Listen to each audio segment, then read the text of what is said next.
Almost all American journalism is controlled by a few massive corporations. News Voice is a one-of-a-kind mobile app that tracks the bias and corporate interests that infuse the news stories we consume every day, and it's completely free to use. Go to newsvoice.com/Pakman to download it. Okay, I want to get ahead of what is going to be a barrage of absolute BS garbage math. This is what I'm calling it, garbage math. You are going to be hit left and right by garbage math over the next few months. And the goal of the garbage math will be for you to think that Donald Trump deserves to be reelected. And we've already been starting to see some of what I'm calling garbage math with coronavirus for a while. So, for example, when Trumpists talk about the total number of tests that have been done in the United States, that's garbage math. It doesn't tell us very much. Tests per day are what matter. Tests per capita are what matter. We're 4 months into this thing, right? The cumulative number of tests that have been done tell us very, very little. Another example. Over the last couple of months, we've seen such economic destruction that it now opens the door to wild, meaningless claims about growth rates in certain industries, which are already being touted as huge victories. Now, I want to give you a really specific example. There's been this headline floating around. Air travel surges. Air travel and bookings surge 120%. The New York Times actually wrote about this when this started being touted. So understand, when coronavirus hit, air travel dropped by one estimate 96%.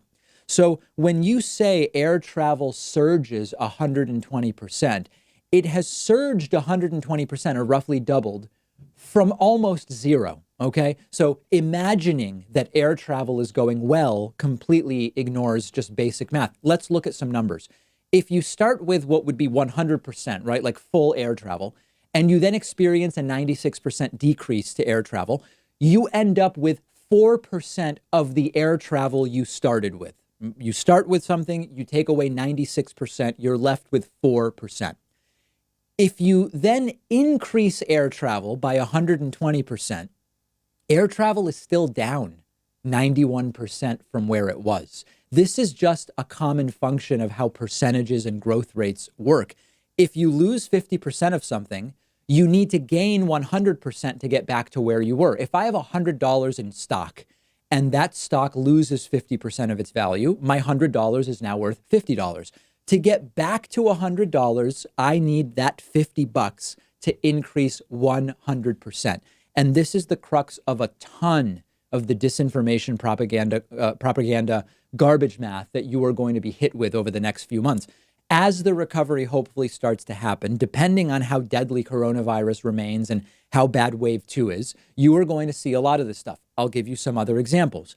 Jobs have so imploded that they will start using job growth numbers that will be meaningless because of the base numbers that are being used. Understand that we lost more than 20% of our workforce so far.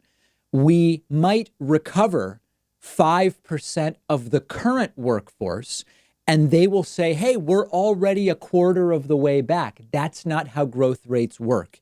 If you lose 20% of the workforce and then you gain back 5% of that reduced number, you're only gaining 19% of what you lost, not 25. So understand how these growth rates work.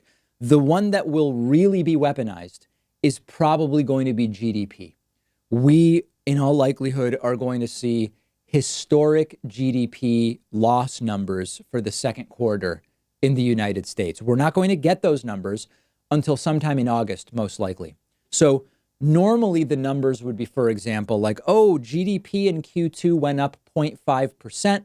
Usually you annualize that. So 0.5% over 4 quarters would be like on track for 2% GDP growth for the year. Okay.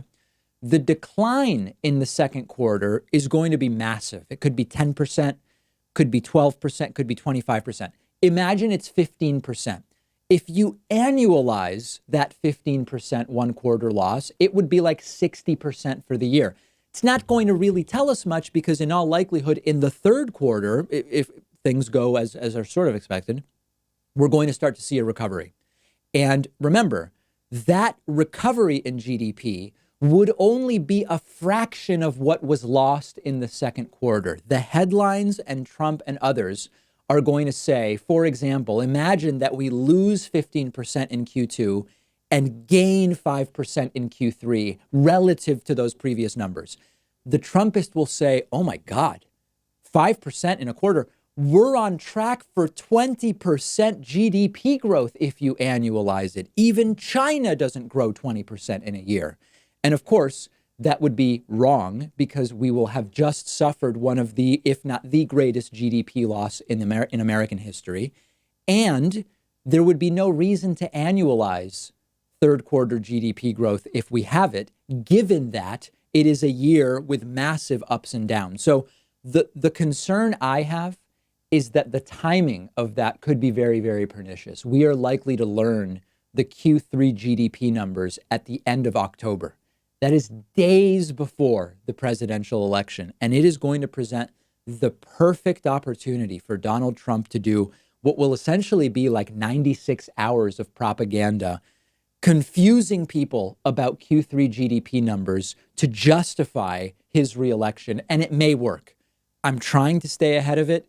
I don't want you to fall for the garbage math. And the reason why it's important to understand is that this is there's a couple different things. First of all, you don't want to get tricked by bad math. We all want to have basic math and statistics understanding.